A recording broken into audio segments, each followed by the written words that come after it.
Hello everyone! Magandang araw sa inyong lahat. Andito na naman pong muli ang nag-iisa ninyong Mama Mia, and syempre may pa-plot twist si Lord sa atin ngayong araw na ito. Syempre as of recording this video ay umabot na tayo ng 50,054 subscribers. Hello po sa inyong lahat. Maraming salamat po sa 50,000 na tao na nagtiwala at syempre nag-enjoy nitong ating programa, nitong ating munting handog sa inyo araw-araw, which is sinisikap talaga namin na araw-araw.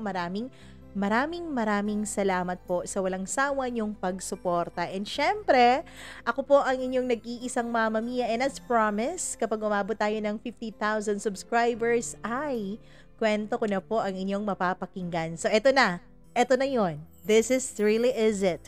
Pero bago ang lahat, nais ko munang mag-thank you sa inyo. Maraming salamat sa suporta. Syempre sa mga bago nating subscribers, hello po, welcome sa ating channel. Naway pakinggan nyo rin yung iba nating mga kwento dahil marami na tayong na-upload dito sa ating channel. So pwede nyo na yung puntahan, pwede nyo na yung pakinggan. Pero syempre, dito ka muna, huwag ka munang umalis. At pasasalamat ko rin sa ating mga suki na araw-araw, walang mintis, nakikinig. Maraming salamat po sa inyong pag-aabang at sana'y hindi kayo ma-disappoint itong kwento ko. Anyways, hello kay Jazzo Channel, The Real Chichay. Hi po. Maraming salamat din kay Marites Laureta Yante, Princess Barbie. Maraming thank you, Princess Barbie. And pa-shout out daw sa asawa niyang si Reynaldo Olpindo. Ayun na, birthday raw. Hello po, happy birthday. Karen Kalusing, maraming salamat. Jean Gonzalez, thank you so much din. Thank you. And syempre, Cutie Hot Mom. Nako, maraming salamat po. Maraming salamat din kay Camille Lagsikan. Thank you so much, Camille. Merchi Vlog Bukalig. Hello po sa mga taga Notting Hill, London. London Bridge sa daw. Sally Buma, hello po. Mary Jane Cahudo, maraming salamat. Precious Hagwardo, maraming thank you din, Precious Hagwar. Hello din kay Jenny V. Pineda, thank you so much. Florlyn Filiorca, Elizabeth Lagunday, thank you. Gail Easy, maraming salamat. Shout out daw sa Atres and Lobaton family. Maraming thank you. Excited daw siya sa story ko. Talaga ba? Eto na yun. This is it, really is it. Hello po sa mga taga Kuwait, maraming salamat din sa iyong pakikinig. And sa mga taga Pangasinan, Mendez family and Tumines family, maraming salamat. Jeneline Mendez, Lorna Manza, thank you. Giselle Gacho, hi.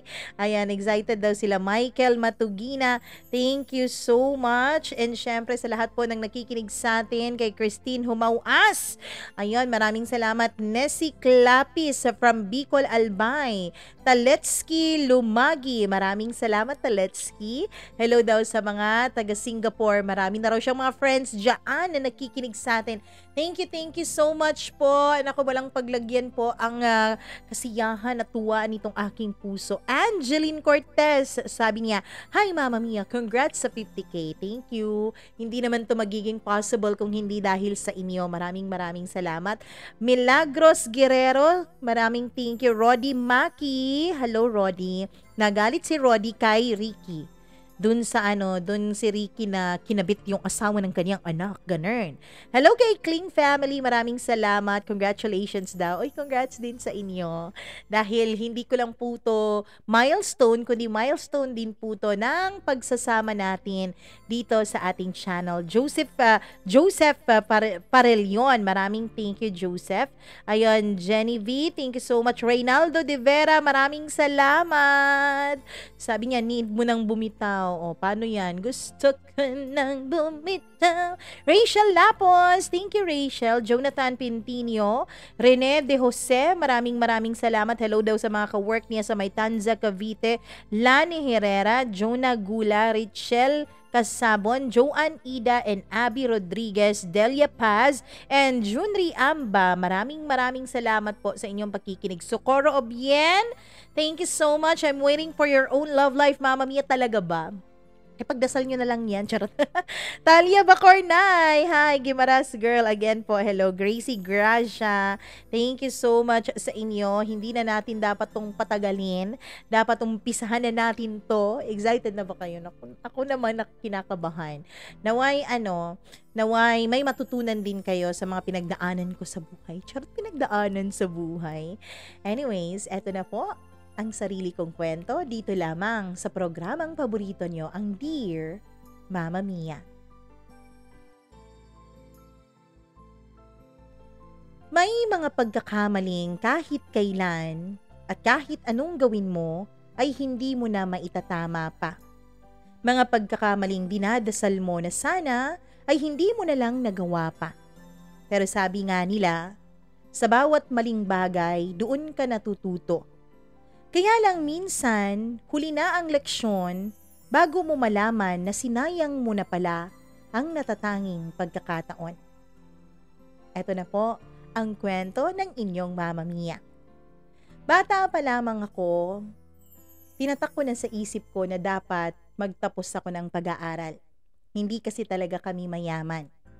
Lumaki ako sa hindi rin naman masyadong hikahos na pamilya nung una. Dahil may trabaho naman ang mama ko, may negosyo ding sarili ang papa ko. Kaya lang, may mga desisyon din ng ating mga magulang sa buhay na kung minsan, naaapektuhan din at nasisira din ang kinabukasan natin na kanilang mga anak. Opo, yung papa ko po ay nalulong sa mga bisyo, sugal, tongits, mahjong, sabong, name it. Kulang na lang casino kasi hindi naman kami ganun kayaman at wala namang casino dito sa Cagayan de Oro. Opo, sa Cagayan de Oro po ako lumaki. And nung nalulung po ang papa ko noon sa sugal, nagkabaon-baon kami sa utang dito, utang doon. Hanggang sa mula doon sa medyo malaki-laking bahay na inuupahan namin, lumipat kami sa isang bahay na mas maliit. Nasa iisang barangay pa rin, pero mas malayo na dun sa sentro ng aming barangay. So, nung lumipat kami, dito ko naranasan kung gaano pala kahirap ang buhay. Nung una, grade 1 at grade 2, pinag-aral ako sa isang private school. At yung private school na yon, may malapit na tindahan doon na ang harapan ng tindahan ay isang public school kung saan yung mga estudyante doon ay hindi man lang nakasapatos, hindi man lang nakapag-ayos ng damit. Yung damit nila kahit white, mukha ng yellowish o di kaya'y pa-brown na yung itsura ng kanilang uniform, ganon. Tapos nakatsinelas yan, yung iba naman nakapaalang. So habang bumibili kami doon ng mga kaklase ko ng kisses, alam niyo yung kisses? Yun bang sabi nila nanganganak? Hindi ko alam kung kisses din ba ang tawag nun sa Tagalog, pero sa amin kisses po yun. Sabi nila kapag nilagay mo sa bulak, pagkatapos nilagyan mo ng alcohol, tapos nilagay mo sa isang madilim na bahagi ng bahay nyo o basta madilim, manganganak daw yun kinabukasan. So yun ang binibili namin dun sa tindahan. At habang nandun kami, nakikita ko yung mga bata kasi nasa harapan lang mismo ng tindahan yung public school na yun. So nakikita namin yung mga bata, ang dugyot-dugyot, ang dumi-dumi, galing sa private school nag-aaral itong mananay niyo. So syempre, 'di ba? Parang nandidiri ako ganun. So sabi ko noon sa mga kaklase ko at sa sarili ko na kahit kailan hindi ako tumutungtong dun sa eskwelahan na 'yon dahil nakakadiri yung mga estudyante, ganon. So nung grade 3 ako, lumipat kami, hindi pa kami lumipat pero nilipat na ako sa public school. Hindi doon, kundi sa sentro ng barangay namin, yung pinakamalaking public schools ng aming barangay. So doon ako pinalipat. Nakakahiyamang aminin pero doon pa ako natutong magbasa. Oo, kasi doon sa private school, parang spoiled brat, parang ganun. Kapag meron kaming cooking, merong ganung mga activities sa school, hindi ako sumasani. Kapag may pinapabasa, hindi rin ako nagbabasa. Parang maldita yung dating ko, ganon. Parang black sheep. Black sheep sa school, parang ganyan. Pero nung na grade 3 na ako, doon na ako natutong magbasa. At dun din, na-honor ako dun, 5th honor, pero hindi namin, hindi namin kinuha yung award kasi nga, ang sabi ng teacher, 3rd honor sana ako, pero dapat kami yung bumili ng medal. Siguro walang budget, ganon. So, alam mo naman, masyadong mataas yung pride ng parents ko at ako din naman, ayoko. So, hindi kami bumili ng medal. So, ang ending, wala ako medal, ganon. Pero nung grade 4 ako, dun na nangyari ang pinakamalaking plot twist sa buhay ko nung kabataan ko. Yun nga, nakalipat kami sa mas maliit na bahay, which is malapit dun sa paaralan na sabi ko sa inyo, na pinandidirihan ko yung mga estudyante doon. So, dun ako pinag-aral ngayon. Para akong naiiyak, na hindi ko malaman, parang ayoko nang mag-aral, ganun ang nasa isip ko. Pero hindi naman po pwedeng hindi ka mag-aral, di ba? Mas nakakahiya naman para sa akin noon na yung mga classmates ko nag-aaral tapos ako hindi. So, nag-aral ako doon. Unyang araw ko sa eskwela, dapat sa kabilang section ako. Kasi ang hirap-hirap talaga ng lagay ng school na yun dati. Alam nyo ba, walang masyadong classroom. Yung classroom namin ay dun sa plug pole na may munting gym, parang ganun. Pero ano lang siya, may ano bang tawag dun sa Tagalog? Baka may bubong lang siya pero wala po siyang door, wala po siyang dingding, ganun. So, hinati siya sa dalawa. Bali, ang nakapagitan lang is blackboard. Oh, blackboard na green. Nakapagitan lang, pero dalawang section yun. So, dapat dun ako sa kabilang section, dun sa section 1. Pero dahil natakot ako kasi tingin ko sa mga estudyante doon ay parang mga barumbado, ganun. So, ang ginawa ko, dun ako sa kabilang section pumasok. Buti na lang, grade 4 din yon. Dahil may kapitbahay kami dun na nakita ko. So, dun ako pumasok at dun ako tumabi sa kapitbahay ko. Tapos, nung mag-third day na ng pasukan, sabi ng teacher sa akin, hindi ka naman dito. Dapat dun ka sa kabilang section. Wala dito yung pangalan mo. Hindi ako sumasagot. Umiiling lang talaga ako dahil ayoko dun. Kasi masyadong mga malalaki at brusko ang mga lalaki dun. At kung tumawa, parang feeling ko parang mga demonyo, parang ganun. Kasi nga, nanggaling sa private school at nanggaling sa section 1 ng grade 3. So, parang prim and proper yung pinanggalingan ko, tapos sila parang ang wawarsyak, ganon ang tingin ko nun. So, hindi talaga ako pumasok doon. So, walang naging choice yung guro, kundi ilipat na lang ako doon sa section niya. So, yun ang nangyari. Pagkatapos, nung nakalipat na ako, mukhang naging kampante na ako. Doon ako unti-unti nag-enjoy. Kasi alam niyo naman, di ba, ang bata, madali rin naman tayong mag-adjust kapag bata pa tayo. Mas madali ngang mag-adjust yung bata kaysa sa matanda, di ba? So, nagkaroon na ako ng mga kaibigan, nagkaroon na ako ng mga ka-close.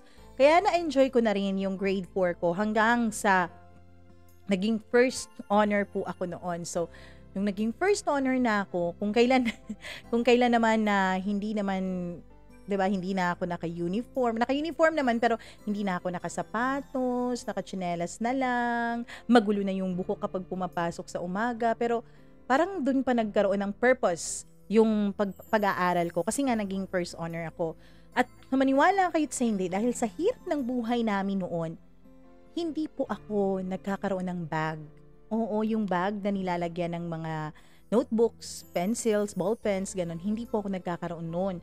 Kasi sa amin, mahal na yun. Mahal na, parang ano na siya, parang luxury na siya, kumbaga. Kasi nga, hirap na talaga kami noon. So, yung hirap talaga yung mula umaga hanggang gabi, yung ulam nyo sardinas. Sardinas na may malunggay. Yun talaga ang ulam namin. So, ganun kahirap ang buhay namin noon na ewan ko ba kung paano ko na-manage na mag-first honor. Pero habang inaalala ko yung mga nakaraan, naiisip ko dati, kapag nagle-lecture yung teacher namin, ang naaalala ko, nasa harapan ako.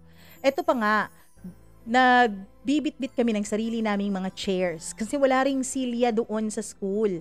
Ganun kahirap yung school na yon. Hanggang sa nakasanayan ko na hindi magsulat kasi iisang notebook lang ang meron ako sa buong taon. Pagkatapos, nilalagay ko yon sa isang plastic cellophane. Oo, plastic cellophane.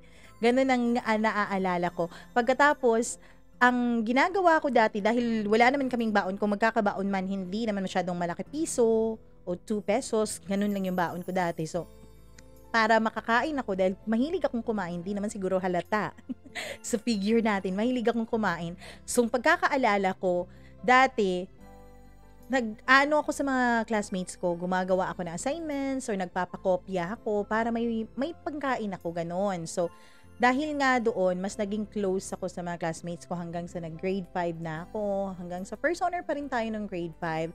At nung grade 6 na ako, dito na ako nagkaroon ng mga ka-close na mga friends. Itago na lang natin yung best friend ko noon na Rose. Rose ang pangalan niya. So, itong si Rose, may kaya ang pamilya nila. Oo. Hindi naman sa mayaman na mayaman, pero magkatrabaho yung mga mama namin. Pagkatapos, yung papa niya may sariling negosyo at meron din silang mga pinapaarkilang mga tricycle, ganon. So, medyo nakakaangat sila sa buhay.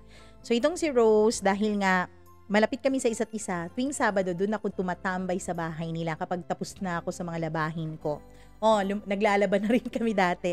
So, ganon, kapag nandun na kami sa bahay nila Rose, so, tinutulungan ko siyang mag-review, ganyan. So, naging close talaga kami. Until high school, pero bago pa ang lahat, nung gumraduate pala ako ng grade 6, hindi pala ako nag-first honor. So, dun, galit na galit yung papa ko. Pinuntahan pa talaga yung school. Hinanap yung records doon sa teacher. Walang masyadong maipakitang records kasi nga, nung grade 6 kami, yung advisor namin, ilang ulit po siyang nadisgrasya. Nadisgrasya siya sa jeep, pagkatapos na dali pa sa baha yung bahay nila, nasali doon yung ibang records namin. Kaya wala siyang maipakitang records. So, galit na galit yung papa ko kasi ine-expect na ng lahat. Maging ako din naman, ine-expect ko na parang magba-valedictorian ako nung mga panahon na yun, pero which is nga hindi nangyari. So, galit yung papa ko, sabi niya, sundan ko raw kung saan mag-aaral yung valedictorian namin. Paano ko makakasunod kung mag-aaral siya sa isang prestigious na school o yung school na malayo sa aming barangay, 'di ba? Meron kasing mga regional science dito sa amin. Meron din isang parang state college, pero magaganda yung ino-offer na mga pampaaral, ganyan. So, medyo malayo yun sa amin at alam ko, pamasahe pa lang, hindi na namin kakayanin. Pero, buti na lang, nung nag-high school na, dun din nag-aaral. Kung saan ako nag-aaral, yung aming valedictorian. So, yun, sa isang public school pa rin, pero nasa barangay namin. So, yun na, high school na. Dito na nagsimula ang lahat, yung mga drama and everything.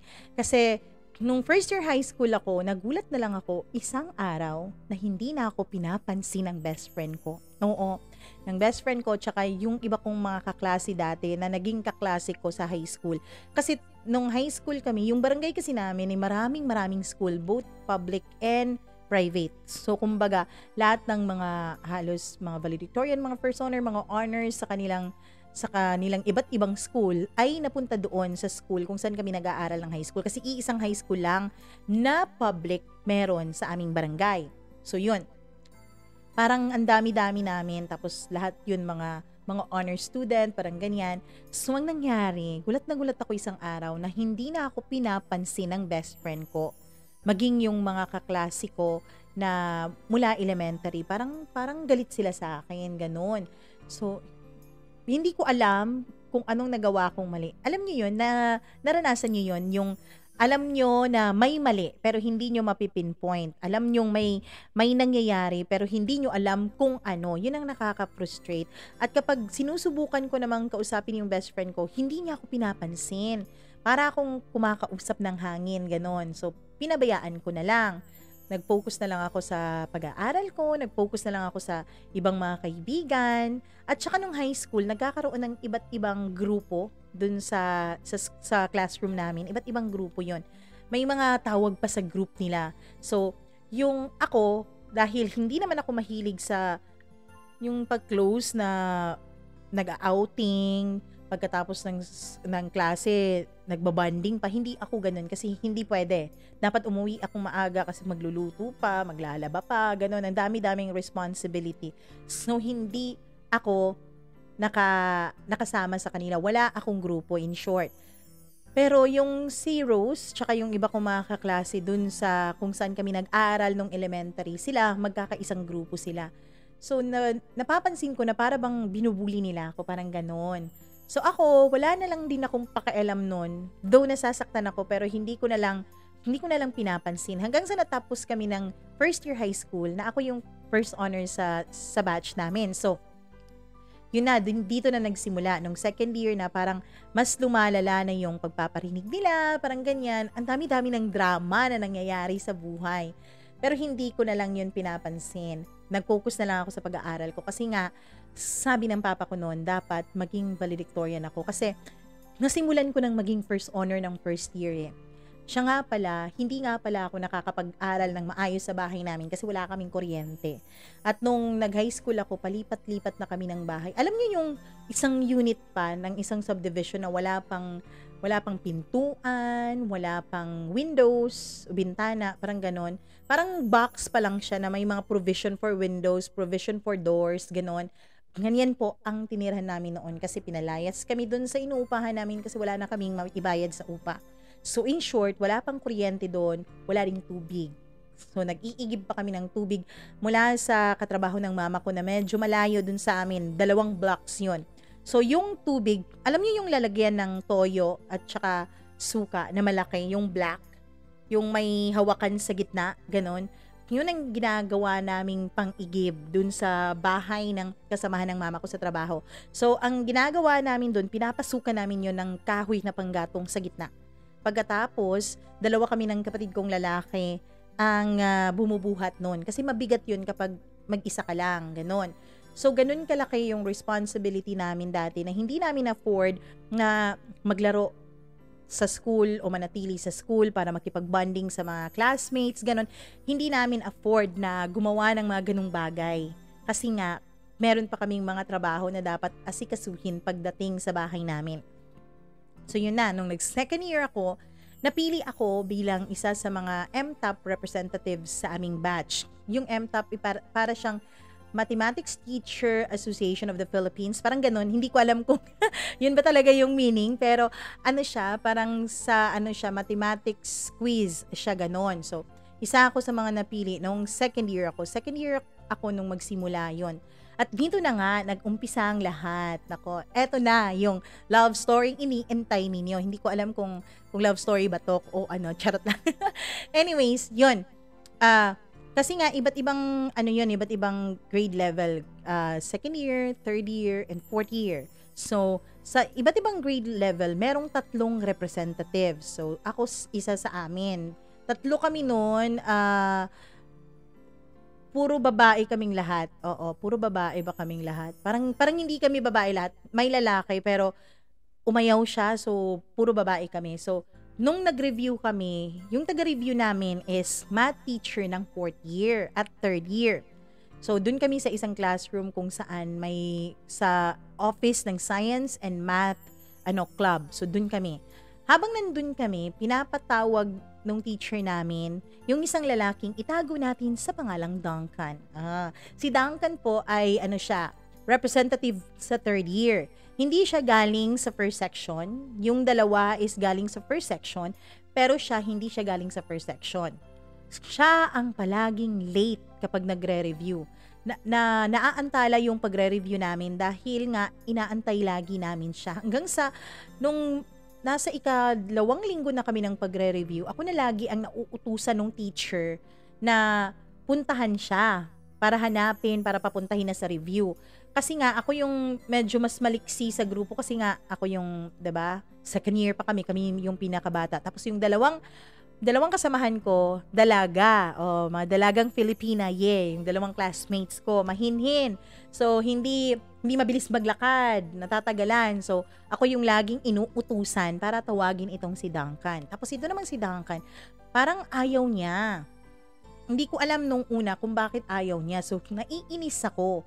Hanggang sa isang araw, pinag-uusapan namin siya ng mga classmates ko, which is yung mga kasamahan ko sa MTOP. Sabi ko, ba't ba ang arte-arte nung lalaking yun? Ba't ba lagi siyang late? Ba't ba lagi siyang nagpapapresyo? Hindi naman siya katalinuhan kasi hindi nga siya galing sa first section. Ganun yung pagkasabi ko na parang, in Bisaya nga lang, pero ganun yung pagkasabi ko na, Ngayon, naiisip ko, pang-iinsulto pala yun. Dati hindi, dahil naiinis ako sa kanya, hindi insulto yung intention ko kung bakit nasabi ko yun. Gusto ko lang ilabas yung inis ko, ganon.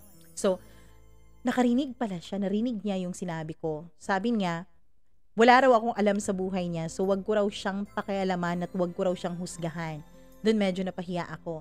Hanggang sa nag-umpisa na yung MTAP na review, hanggang sa nung mismong examination na, unang natapos yung sa amin kasi nga ano ako, second year high school kami, so kami yung nauna. Pagkatapos, sabi ng teacher namin, habang inaantay namin yung result, mag-snacks daw muna kami. So yung snacks na, dito na ako nainis sa kanya. 'Di ba dapat ladies first? Meron tayong ganun na kasabihan eh. Ladies first. So habang kumukuha ako ng kumakain ako, kukuha sana ako ng soft drinks. Alam na alam niyang papalapit na yung kamay ko dun sa bote ng soft drinks. Kasi malaki yun, 1 litro. So lalagay namin sa mga plastic cups, ganon. Pero kinuha niya bigla yung bote ng soft drinks. Tapos siya yung unang nag-pour ang arte-arte. Nagsalin ng soft drinks dun sa niya, sa baso niya. Tapos ininom niya, tapos tinignan niya ako. So, medyo nagalit ako talaga.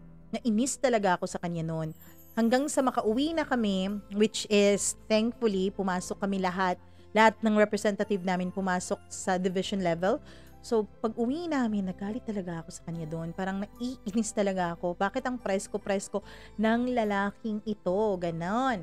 Pagkatapos, ayun, review na naman. So, inis na naman ako sa kanya. Napapansin ko na parang iniinis niya rin ako. Pero nung sa division level na, parang nagbago ang ihip ng hangin. Parang naging mabait siya sa akin. Parang, tapos kung magsalita siya, alam ko na may sense, parang ganon. So, unti-unti, nagkakausap kami. Kahit na naiinis ako, kinakausap ko pa rin siya, baka sabihin ng iba, immature ako, ganon. So, kinakausap ko pa rin siya hanggang sa unti-unti gumaan yung loob ko sa kanya. Pero hindi kami nagkakilala ng personal hanggang sa matapos na ang contest na yun, which is sad to say, sila lang, yung third year lang ang nakapasok dun sa regional meet. Kami, hindi na, kulelat na. So, nung nakapasok na sila sa regional meet, dun na ako nakapagsabi na matalino talaga siya. Kasi siya yung isa sa mga representative. 2 lang kasi yung pumapasok dun sa MTAP. Ewan ko kung ganun pa rin ngayon. 2 lang. Yung isa parang reserve, ganon. So, nung division level, siya yung reserve. Pero nung first pala, siya yung reserve. Nung nag-division level na, hindi na siya reserve. Siya yung lumaban. So, nakapasok sila sa regional, parang ganyan. So, nung nakapasok sila sa regional, dun na ako unti-unti nagkakaroon ng crush sa kanya. Kasi alam nyo, itong Mama Mia nyo, mahilig sa mga lalaking matatalino, 'di ba? Kasi yung mga lalaki sa batch namin, hindi naman lahat, pero laro-laro lang, girlfriend lang, tapos parang iba yung mga hilig. So, medyo attracted ako sa mga lalaking matatalino, ganon. So, yun na. Nung nag-second year, nakapasok sila sa regional, may kaibigan ako, hindi naman kaibigan, pero classmate ako na hindi ko masyadong close, kaya lang, girlfriend siya nung pinsan ko, so, parang na-oblige akong makipag-usap sa kanya, hanggang sa naikwento ko sa kanya, ang tungkol kay Duncan, hindi ko naman alam, na pala, na kaibigan pala niya yun, so, sabi niya, papakilala ko kayo, ganun, na, parang gusto niya na personal na magkakilala. Sabi ko naman, wag na. Ayos na ako sa ganito. Tapos, sabi ba naman nung Duncan na wag daw ipakilala siya sa akin. Parang ganun. So, ako medyo ang feeling naman ng lalaki to, parang ganun. So, medyo nainis ulit ako sa kanya. Kaya lang, nung araw din na yun, cleaners kami sa classroom. Paglabas ko, gulat na gulat ako dahil nasa labas ng classroom namin si Duncan, which is yung classroom pala nila ay nasa second level. So, kami nasa ground level. So, mukhang hindi naman na pupuntahan niya yung classroom namin kasi nasa gitna kami ng building. So, yung 2 hagdan ay nasa magkabilang dulo. So, parang wala siyang business kung bakit siya nandun sa gitnang bahagi ng building kung saan yung classroom namin. Pagkatapos tinawag niya ako, sabi niya, "Miss, pwede bang magpakilala?" Ayun, kinilig na yung mga ka-cleaners ko, tumitili na lahat-lahat. So, nagpakilala siya sa akin ng formal, inabot niya yung kamay niya, sabi niya, ako si Duncan, so nagpakilala din naman ako sa kanya. Tapos, ang sabi niya, kaya siya hindi pumayag na ipakilala kami ng girlfriend ng pinsan ko sa isa't isa dahil ayaw daw niya ng ganon. Ayaw daw niyang isipin ko na nanggagamit siya ng ibang tao para makipagkilala sa akin, o 'di ba? Iba yung ano niya, iba yung atake niya. Yung iba nga parang gusto nila ipakilala sila ganon, pero siya hindi. Gusto niya siya yung gumagawa ng paraan para makilala yung babae. So yun. Mula nga noon, naging magkaibigan kami. Tuwing recess, dahil sabay-sabay lang naman nagre-recess, 'di ba? Pinupuntahan niya ako sa classroom, parang ganyan. Hanggang sa isang araw ay kinaya ako ng mga classmates ko na parang mag-movie marathon dun sa bahay nila. Wala kasing pasok nun ng half day. Oo, alam niyo ako 'di ba, umuwi ako ng maaga pero nung panahon na 'yon, hindi ako umuwi ng maaga. Kasi nga meron talaga tayong bilang estudyante na parang gusto nating, 'di ba? Gusto nating i-enjoy yung buhay natin. So hindi ako umuwi ng maaga. Pumunta ako dun sa bahay ng classmate ko na nasa likod lang ng school namin. Nasa likod lang talaga. Mga ilang kembot lang nakarating ka na sa bahay nila. So, doon kami nandun. Manunood na kami ng The Grudge. O, yun yung movie noon. The Grudge 1. O. Tapos, nagulat ako dahil nandun din si Duncan. Doon ko na nalaman na magkabarkada pala yung kuya ng classmate ko at si Duncan. At nandun din ang mga barkada nila. So, ang nangyayari, dahil nga mga classmates ko rin na mga babae yung kasama ko, at mga classmates ang kuya niyang mga lalaki ang kasama ng kuya niya, lahat kami nanood ng The Grudge. Parang ganyan. Hanggang sa, napansin ko na, parang nagpa-partner-partner na ang lahat. Kasi nga, dun ko nalaman na yung mga classmates ko pala, mga boyfriend pala, yung mga barkada ng kuya ko, ay kuya ng classmate ko. Naku naman talaga. So, nagpa-partner-partner na sila. Kaming dalawa lang po ni Duncan ang walang partner nung panahon na yon. So, ang nangyari, kami yung magkatabi sa upuan. Parang ganyan. So, nung una, nanood kami ng The Grudge. So, medyo takot-takot yun, diba? So, may mga pa-ganon-ganon, pa-arte-arte. Hanggang sa, yun, parang naging close na kami masyado. Parang may mga pagkakataon na kapag nanonood kami ng movie, humihilig siya sa balikat ko, parang ganyan. Mga bata, huwag niyo pong gagayahin to ha, hindi po ito nakakatuwa. Itong kwento na to. Pero yun po ang nangyari. Hanggang sa, nun nga, may may regional meet na sila. Pero bago ang regional meet nila, ang sabi niya, manonood daw kami ng movie. Which is yung Milan. Alam na alam ko pa yung mga movies na yon. Yung Milan, nung Claudine Barreto at Piolo Pascual ata yun. Basta ganon. So, Milan dapat ang papanoorin namin. Kaya lang, kung kailan kami manonood ng movie, sabi niya libre niya Kasi malayo yung city from our barangay. Masyadong malayo. Ang barangay namin ay nasa kabilang dulo ng city. So, gagastos ka pa ng pamasahe, ganyan. So, inaantay ko siya. Kaya lang hindi siya dumating. Naggabi na lang, umuwi na ako ng bahay namin, hindi siya nakarating. Wala pang doon. Merong cellphone, pero wala akong cellphone. Kasi nga, di ba, mahirap tayo. So, wala akong cellphone noon. So, ang ginawa, pagka kinabukasan, hindi ko siya pinansin. Nagalit talaga ako. Nag-explain siya na natagalan daw yung contest kasi marami siyang dahilan. Pero hindi talaga ako naniniwala dahil nagalit lang talaga ako sa kanya. Naisip ko nga ngayon, bakit ba ako nagagalit sa kanya noon Wala naman kami relasyon. Parang MU pa lang naman. Eto na naman tayo dyan sa MU na yan. Parang ganon, parang MU pa rin naman. So, parang ang nangyari, yung teacher na kasama niya, yun yung sa akin, yun yung nag-explain sa akin kung anong nangyari, kung bakit sila natagalan. So, nahiya ako kasi teacher yung nag-explain. So, ang ginawa ko na lang ay, okay, pinatawad ko na lang siya. Hanggang sa isang araw, third year na ako noon, siya naman hindi, second year pa rin. Hanggang sa isang araw, pinuntahan ako ng mga third year na mga babae. Pinuntahan ako dun sa classroom namin. Tinawag ako. Pagkatawag sa akin, dun nila sinabi na si Duncan pala ay may nililigawan na babae. Yung friend nila, which is classmate ni Duncan. Pero ang sabi nila, tinigil daw ni Duncan yung panliligaw niya dun sa babae. Sabi ko, hindi ko alam. Unang-una, hindi ko alam na may nililigawan siya. Pangalawa, hindi naman naniligaw sa akin si Duncan. Parang magkaibigan lang kami na masyadong close na magkaibigan, parang ganon. So, umiyak doon ng umiyak yung friend nila kasi nga, kung kailan sasagutin niya si Duncan, doon pa tinigil ni Duncan yung panliligaw sa kanya. Parang ganon. So, kinahapunan, kinausap ko si Duncan, sabi ko, may nililigawan ka pala, bakit ka lumalapit sa akin, bakit ganon? Sabi niya, hindi raw niya talaga lubos maisip na parang magkakagusto siya sa akin, no? 'Di ba? Ang haba ng hair ko. So, doon nagtapat siya sa akin na gusto niya ako, na mahal niya ako, parang ganyan.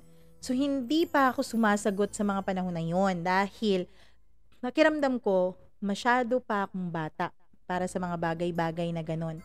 So, hindi pa ako sumagot. Hanggang sa nung mag third year na kami, third year ba yun? Parang ganon. Hindi. Second year pa rin. Hindi ko alam kung ano itong ano. Second year pa rin. Nagkaroon ng review dun para sa MTAP. Hindi na siya review na para sa sa aming classroom lang, kundi sa buong citywide. Lahat ng mga representative na magiging representative for the third year or for the next coming years, dapat ay pumupunta dun sa review na yon. So, nakakapunta ako kasi binibigyan ako ng pamasahe ng tita ko. So, nakakapunta ako doon. Kasama din si Duncan, pero magkaibang classroom kami. Kaya lang after, kasi lunch lang yun, hanggang 12 lang yung review, 9 to 12 in the morning. So, pag kina-lunch, wala na kaming gagawin, 'di ba? So, nangyayari, nililibre kami ni Duncan, kasi 3 silang lalaki, 3 din kaming mga babae. So, nililibre nila kami sa Jollibee. Oo. Alam nyo ba na yun pa ang mga pagkakataon na nakakapag-Jollibee ako sa tanang buhay ko.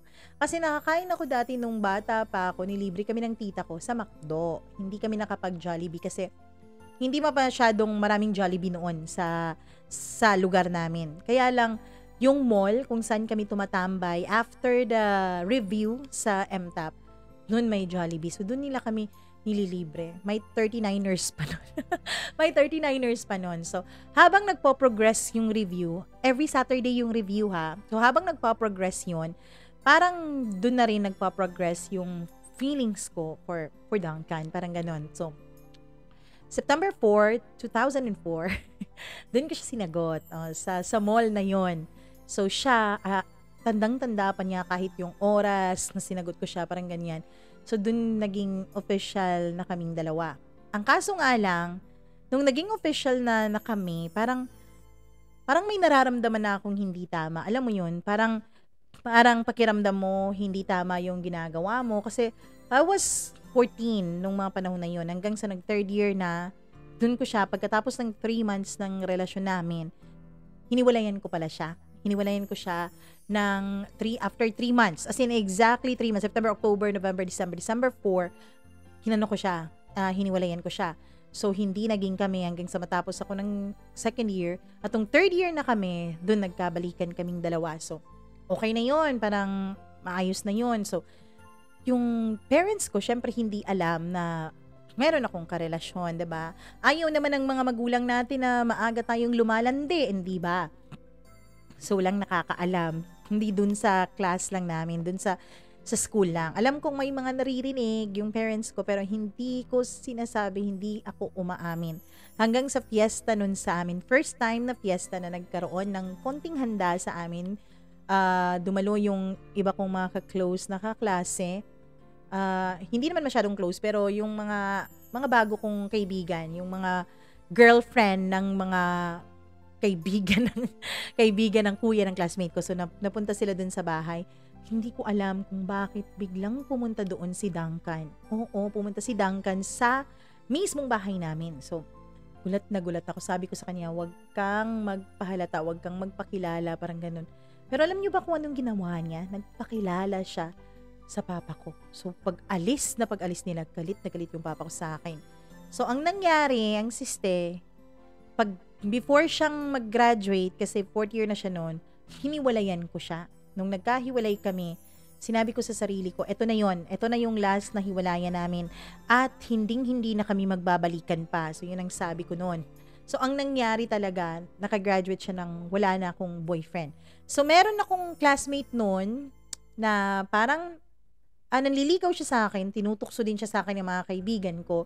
So, para makalimot ako kay Duncan, para magkaroon ako ng ibang diversion sa attention ko, yun, ginawa ko siya. fourth year na kami noon. At nung fourth year na kami, doon na rin lumabas lahat. Kasi ito pa lang si Rose, yung kunento ko sa inyo kanina na best friend ko nung elementary, tsaka pa siya nagsabi sa akin, tsaka siya nag-sorry sa akin na sabi niya sorry kasi ang buong akala niya raw niya ay parang nilaglag ko sila sa teacher. Nung first year kasi kami, may contest na by year level. So sa amin, parang pagluluto na contest yun. Parang may isa sa mga kaibigan namin na nagsabi na ayoko raw na maging ka-team sila. Parang mas gusto ko raw maging ka-team yung mga bago naming classmates. So, ginawan kami ng issue dalawa ni Rose. Kaya kami nagkawatak-watak. Kaya rin, hindi na nila ako ginawang kaibigan. Pero nung fourth year kami, doon nag-umpisa na bumalik yung closeness namin. Parang ganyan. So, parang naging okay din ako nung fourth year kahit na walang dangkan. Pero nung mag-third grading na, parang ganyan, third grading, nagkaroon kami ng isang project na dynamo sa physics. Hindi ko alam kung alam niyo yung dynamo. Parang ano siya, parang kailangan yung pagalawin yung isang makina, isang copper plated or copper na wire. Parang kailangan yung pagalawin yon gamit lang yung mga batteries, parang ganyan. Hindi nga yun batteries parang tubig, parang ganun. Hindi ko na matandaan masyado ako makakalimutin. So, yun ang project namin. Mga kasama ko sa grupo, hindi rin masyadong magaling sa physics. Ako rin naman, medyo okay ako sa physics, kaya lang pagdating sa mga kuryente na ganyan, ayoko talaga dahil ilang beses na akong nakuryente nung kabataan ko. Lalo na nung naglayas ako sa amin at pumasok ako sa isang pangletsyon ng manok, doon ako nagtago para hindi ako makita.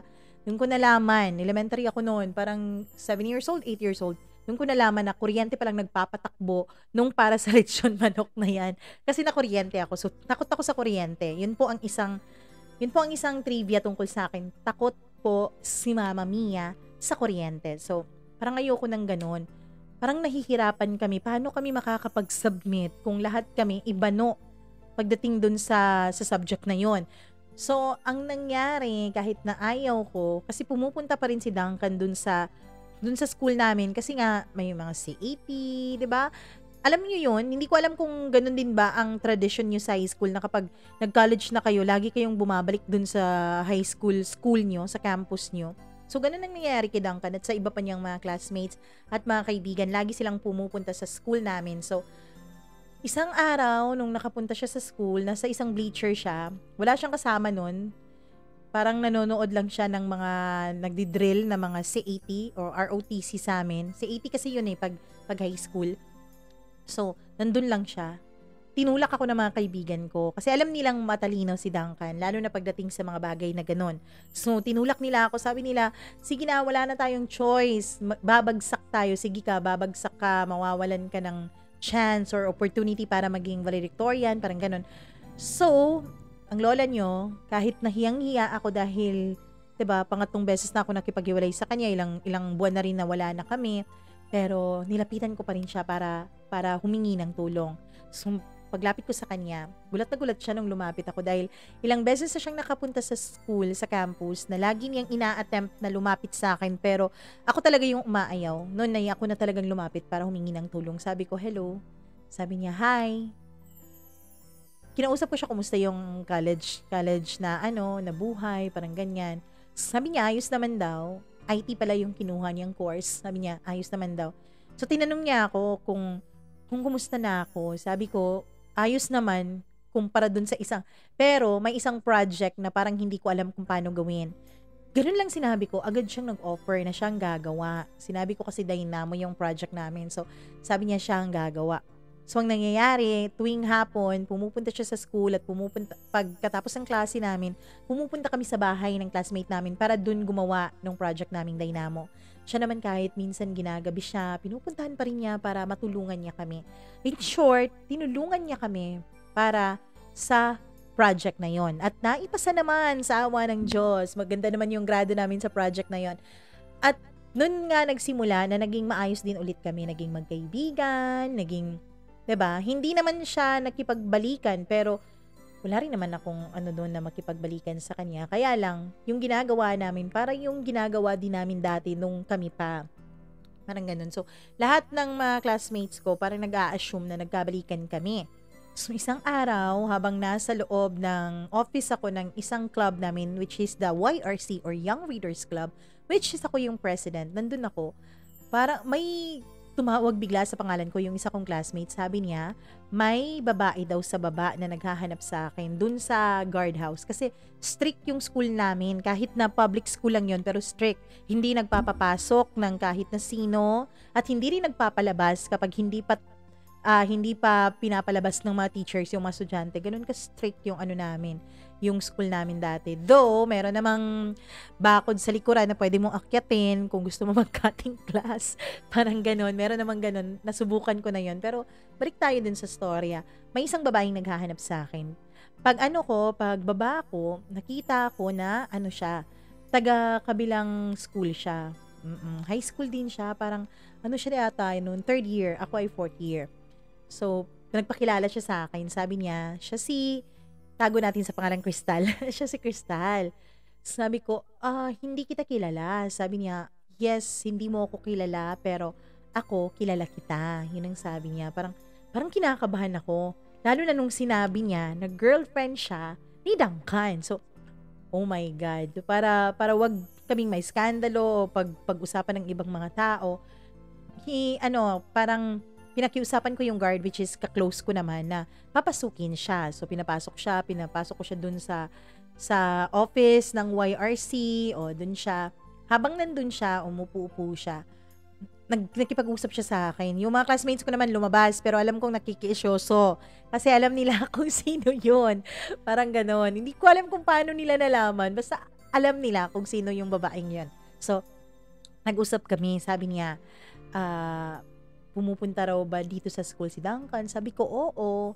Sabi niya, hindi raw kasi siya pinupuntahan ni Duncan dun sa school nila, which is, kabarangay lang din namin yung school nila. Pero private school yon. Hindi ko alam kung paano yun sasagutin. Sa totoo lang, hindi ko alam kung paano siya sasagutin. Dahil parang nahihiya ako sa sarili ko. Sabi ko, wala naman kaming relasyon ni Duncan. Sabi ko sa kanya. Sabi niya, alam ko, pero alam ko na ikaw pa rin yung binabalik-balikan niya dito. O diba, hangaba ng hair ng lola nyo. Tapos habang nag-uusap kami, boom, biglang dumating si Duncan. Pinapasok ng mga classmate ko ngayon dun sa YRC office. Parang ganyan, pinapasok siya. So, nung nagkaharap-harap kaming tatlo, nakita ko talaga yung mga itsura ng mga classmates ko na tumitingin-tingin sa may bintana na parang nang-iintrigaw ng kung ano. Sabi ko kay Duncan, mag-usap kayo, ayusin nyo yan dahil ako naman ay hindi involved dyan. So, tumayo na ako. Pagkatapos, may kinuha lang ako dun sa may CR ng office na yon. Papalabas na sana ako nung bigla akong hinila ni Duncan. Hinila niya ako, hinawakan niya kamay ko, hinila niya ako.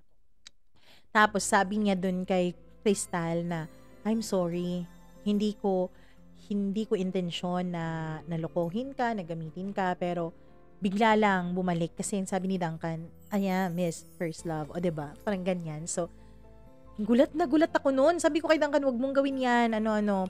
Pero sabi naman ni Crystal, ayos lang daw. At least daw ngayon, klaro na sa kanya ang lahat. So, in short, naghiwalay sila nung araw na yun, nagbabalikan kami ni Duncan nung araw na yun. Di ko alam kung tama yun, pero ngayon pakiramdam ko parang hindi tama yung ginawa kong yun. Kaya lang, wala na akong magagawa, nangyari na yun. So, nagabalikan kaming dalawa. So, araw-araw din siyang nasa school. Hanggang sa graduate na ako ng high school, siya naman ay hindi na kami nagkita. Kasi nga wala akong cellphone, diba? Hindi na kami nagkita. May mga pagkakataong pumupunta siya at nasa labas siya ng bahay namin pero hindi talaga ako lumalabas. Dahil unang-una nahiya ako sa bahay namin. Pangalawa, ayoko talagang yun pa ang maging dahilan para hindi ako makapag-aral. Kasi nga, hindi po nagtapos na valedictorian ang lola nyo dahil hindi po umabot yung grade niya. Diba? Kasi kailangan ng, may mga kailangan yung academic grades kasi namin, though ako yung nanguna, pero masyadong maliit lang yung gap ko mula sa sumunod sa akin at sa sumunod pa na sumunod. Parang 5 kami na magkakatabi lang yung grades namin. 5 kami. Ako, tapos yung lalaki na kapitbahay namin. Nasa harap lang ng bahay namin yung bahay nila. Oo, siya yung sumunod. Tapos may 3 babae. Kaya lang, kaming dalawa, yung lalaking kaklase ko at ako, hindi kami mahilig sa mga extracurricular. So, may mga points kasi yun.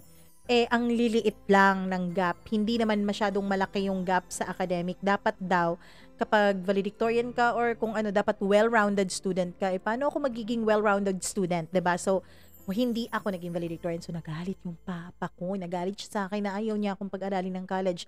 Buti na lang at yung mama ng classmate ko isang araw, pinuntahan ako sa bahay.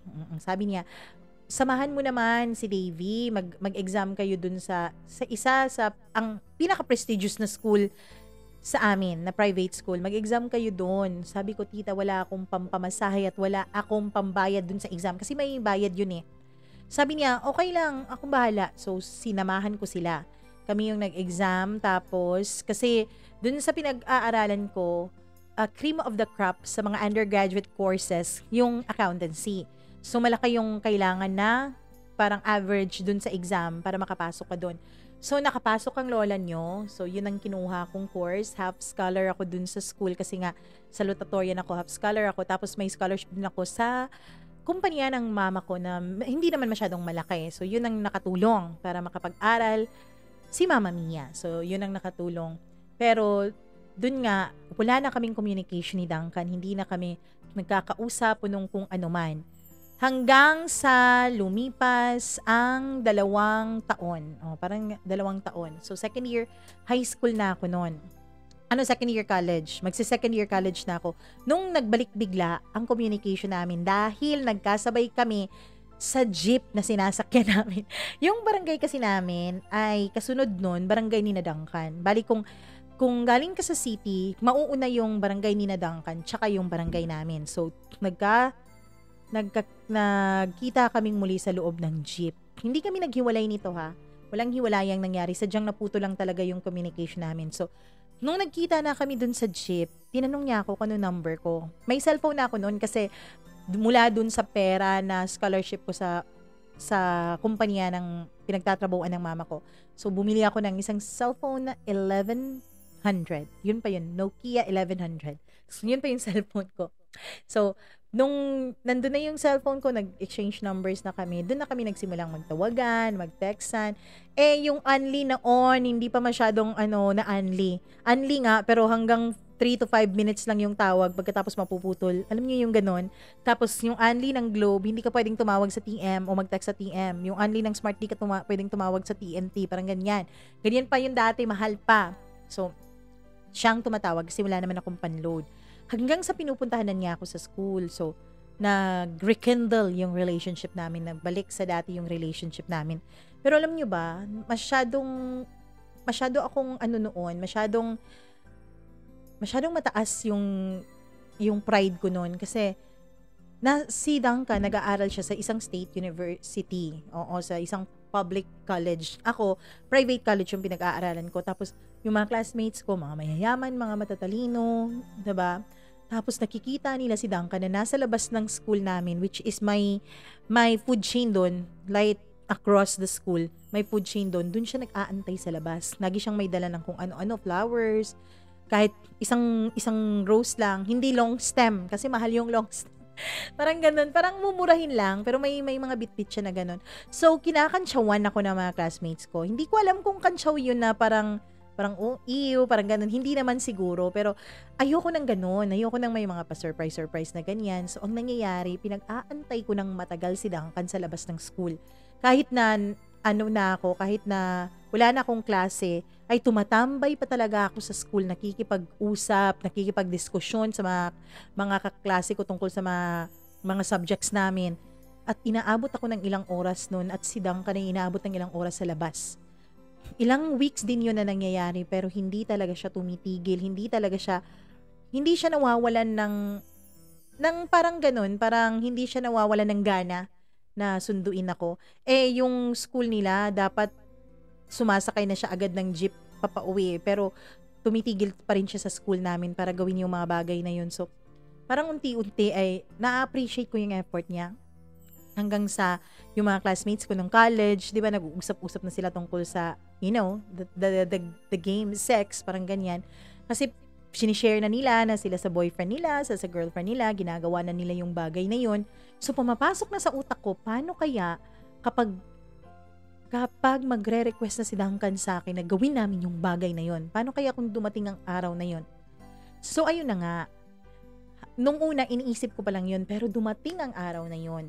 Na-ospital tong tatay ni Duncan. Hindi ko alam kung anong sakit nun. Hindi ko na maalala, pero na-ospital siya. So, yung mama niya, laging nandun sa ospital para magbantay. Tapos, yung elder brother niya ay nasa Cebu kasi graduate na ito at doon na nagtatrabaho. Yung younger brother naman niya ay yung laging nasa computer shop. Kasi uso nun ng Dota, iba't ibang online games. So, laging nandun. So, ang sabi niya, samahan ko raw muna siya sa bahay nila kasi kukuha siya ng mga gamit para dun sa papa niya. So, pumunta kami sa bahay nila. Dito na nga. Dito na nga. Parang, nag-umpisa sa halik, nag-umpisa sa ganun. Pero, pakiramdam ko, parang gusto na niyang pumunta kami sa level na yon. So, bigla akong pinigilan dahil natatakot ako. Natatakot ako na baka mabuntis ako. Paano kung mabuntis ako, hindi ako makakapagtapos ng pag-aaral ko? Paano kung hindi ako makakapagtapos ng pag-aaral ko, hindi ko matutulungan ng pamilya ko? Magiging mahirap pa rin ako hanggang sa dulo, 'di ba? Ganun ang mindset ko noon, kaya pinigilan ko siya. Walang nangyari noon. Pero doon na nag-umpisa ang takot ko na parang kung hindi ko siya hihiwalayan, kung hindi magtatapos yung relasyon namin, dun at dun kami mapupuntang dalawa. Pero hindi naman siya nagalit nung pinigilan ko siya na may mangyari sa amin. Bagkus ay parang mas naging sweet siya. Gabi-gabi, bago ako matulog, tinatawagan niya ako. Kinabukasan, siya rin ang unang tumatawag sa akin para gisingin ako para sa pag-aaral, parang ganon. Ganon na ganon ang siste naming dalawa. Tapos, hindi pa talaga uso noon yung anli-anli na ganyan. So, kumbaga effort na effort at gastos na gastos sa kanyang part, 'di ba? Hanggang sa pinakilala na niya ako sa parents niya.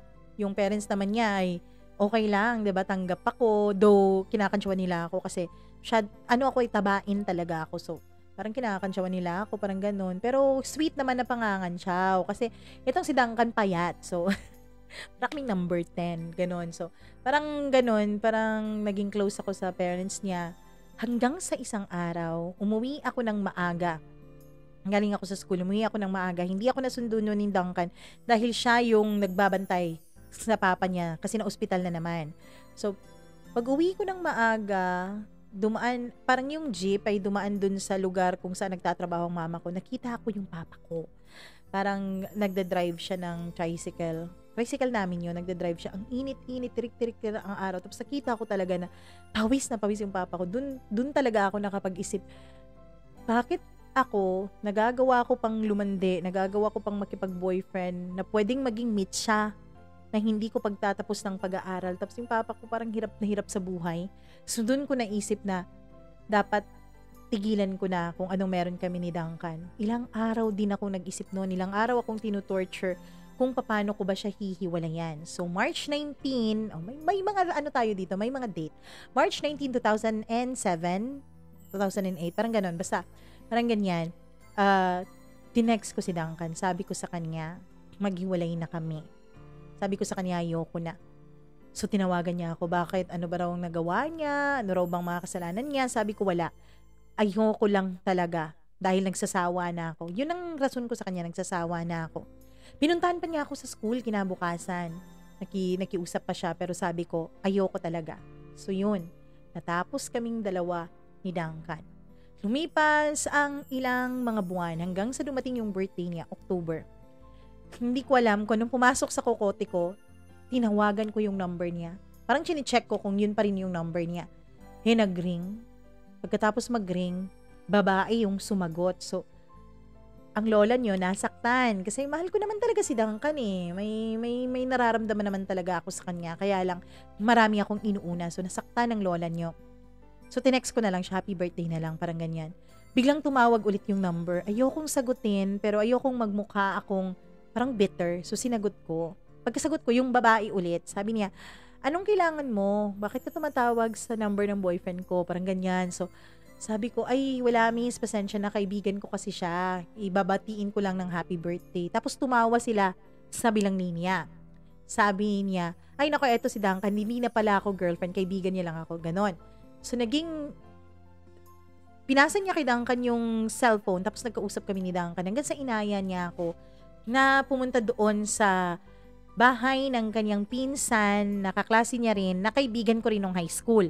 Alam ko kung saang bahay yon. Sabi niya pumunta ako doon dahil gumagawa sila ng thesis nung mga panahon na yon. Pagpunta ko doon, parang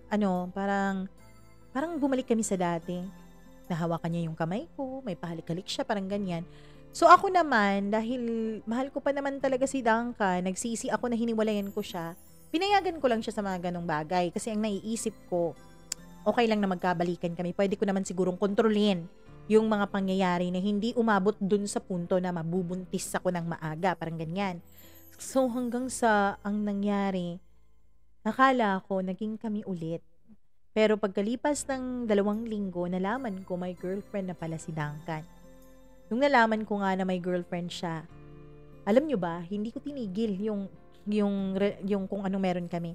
Parang ang ginawa ko ay na-challenge ako na parang agawin ko siya dun sa girlfriend niya. Parang ganun. Which is mali. Mali talaga yun. Pero yun talaga ang ginawa ko kasi nga mahal ko siya. Kasi nga pakiramdam ko noon eh mahal niya rin ako. Pero sa bawat pagkakataon na i-open up ko sa kanyang tungkol sa aming dalawa, lagi niyang sinasabi na hindi niya kayang saktan yung babae. Hindi niya kayang saktan, hindi niya kayang parang ganyan. So, ako naman, parang ako yung nasaktan. So, ako yung umiwas. Pero habang umiiwas ako, lagi niya akong pinupuntahan. Hanggang sa, nung magtapos na ako ng 3rd year, natanggal yung scholarship ko dun sa opisina ng mama ko. Yung scholarship ko sa school, natanggal din. Kasi nga, nung 2nd year ako, in-upgrade ko yung scholarship ko. Ginawa ko siyang full scholar. Kasi from half scholar ako, kasi salutatorian, ginawa ko siyang full scholar. So, lumobo bigla yung kailangan kong i-maintain na grade. So, dahil siguro sa pagiging mapusok, sa pagbo-boyfriend, parang ganyan, nawala na yung focus ko. So, hindi na ako scholar nung magpo-4th year na. So, ang ginawa ko, tumigil ako sa pag-aaral. Alam nyo ba, naisip ko noon na parang wala nang saysay yung buhay ko. Kasi, una, wala nang Duncan, diba? Kasi may girlfriend na siya. Hiniwalayan ko siya para makapagtapos ako ng pag-aaral. Hindi rin ako makakapagtapos kasi nawala yung scholarship ko. So, na-depress talaga ako ng bonggang-bongga noon. Gusto ko nang tapusin yung buhay ko. Kaya lang, naisip ko paano kung maimpyerno ako, diba? Natatakot ako sa ganun. Wala nang balikan yon. So, hindi ko tinuloy yung iniisip ko na parang kitli ng sarili kong buhay. So, ang ginawa ko, nag-apply ako sa isang fast food chain. May bagong bukas noon na Jollibee malapit sa amin. Ayun, malapit sa amin. So, nag-apply ako sa city, pero dun ako naka-assign. So, habang nandun ako, may mga may si Duncan, meron na siyang parang paramdam sa akin, text, chat, wala pang chat noon, text pa. Kasi wala pa akong social media accounts noon eh. Year 2009 ito, ha? Year 2009. So, nasa Cebu na si Duncan nito kasi hindi siya makahanap-hanap ng trabaho dito. Nung nasa Cebu na siya, nakahanap siya ng magandang trabaho. Sabi niya sa akin, tinext niya ako, sabi niya, bakit hindi ka dito na lang sa Cebu? Pagpapag-aralin kita, sabi niya. Sabi ko, ano mang gagawin ko? Maglalaba para sa'yo? Sabi niya, bakit hindi? So, tinanong ko siya, anong mangyayari? Magsasama tayo sa iisang bubong? So, marami siyang mga plano. Ang sabi niya, hihiwalayan niya yung girlfriend niya. Yun ang sabi niya. Pagbalik niya dito para magbakasyon, pupuntahan niya ako dun sa store kung saan ako nagtatrabaho. At parang i-rekindle namin yung mga nangyari sa amin. So, ang lola niyo na-excite. Kasi nga, mahal ko pa rin si Duncan nung mga panahon na yun eh. So, na-excite ako. Kaya lang, ang nangyari, nakabakasyon nga siya. Pumunta nga siya dun sa fast food chain kung saan ako nagtatrabaho. Pero kasama niya yung girlfriend niya. Kinagabihan din ay nakatanggap ako ng message mula sa girlfriend niya. Sinabing tigilan ko na raw sila dahil hindi ko raw sila masisira. Tapos na raw yung panahon ko, tapos na raw yung chance ko, tapos na raw yung pagkakataon ko para kay Duncan. Kaya naman respetuhin ko raw yung relasyon nila. Doon ko naisip na parang naging desperada na ako, parang 'di ba? Parang para sumira ng relasyon ng iba para magkaroon ng happy ending yung relasyon ko. Parang hindi na ako 'yun. So, ang ginawa ko, blinak ko yung number ni Duncan. Hindi pa yun block eh. Call forwarding. Wala pang block noon, call forwarding pa. So, forward ko siya sa isang SIM na hindi na ginagamit ng friend ko. So, doon ko pino-forward yung mga calls niya. So, mula nga noon, hindi na kami nagkita pa ni Duncan. Mula nga noon, sinabi ko sa sarili ko na mag-move on na ako. Yun ang sabi ko sa sarili ko noon. So, ang nangyari, para makapag-move on ako, palipat-lipat ako ng iba't ibang relasyon na parang konti lang, mga 2 months, yung iba 2 weeks, pinaka malala, 1 week na relasyon, ganon. Marami ako nag-boyfriend na parang matawag lang na may karelasyon ka. Ganun ang nangyari. So, bukas, bukas itutuloy natin tong kwento. Sana naman, hindi ko inabore. So, medyo nasa exciting part na tayo. So, kinabukasan, itutuloy natin ang kwento ng sariling buhay ng inyong Mama Mia. Maraming salamat po sa inyong pakikinig. Kung may sarili kayong kwento, please do share that. Email lamang po kayo mamamiacdo0317@gmail.com. At huwag niyo pong kalimutan na mag-subscribe, mag-click ng like button, at syempre, mag-click din ng notification bell para lagi kayong updated sa bawat video na ating i-upload. Huwag niyo rin kalimutan na pwede niyong i-share itong video na to. Maraming salamat po sa inyong pakikinig. Abangan niyo bukas ang part 2 para sa ating sariling kwento dito lamang sa Dear Mama Mia. Ako po si Mama Mia. Magandang araw sa inyong lahat.